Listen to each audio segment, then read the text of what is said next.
Hey everyone, today I will show you how to connect Messenger to Instagram, and here's how it is done. First, make sure you have both the Messenger and Instagram apps installed on your smartphone. If not, download them from the App Store or Google Play Store.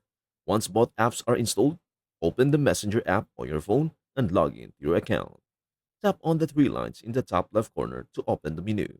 Then tap on the settings gear icon to open your account settings. Scroll down and tap on See More in Account Center to open additional settings. In the Account Center, you'll find the option to manage your accounts.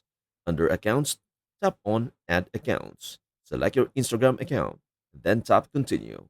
Finally, tap Yes, Add to confirm. That is everything you need to know about how to connect Messenger to Instagram.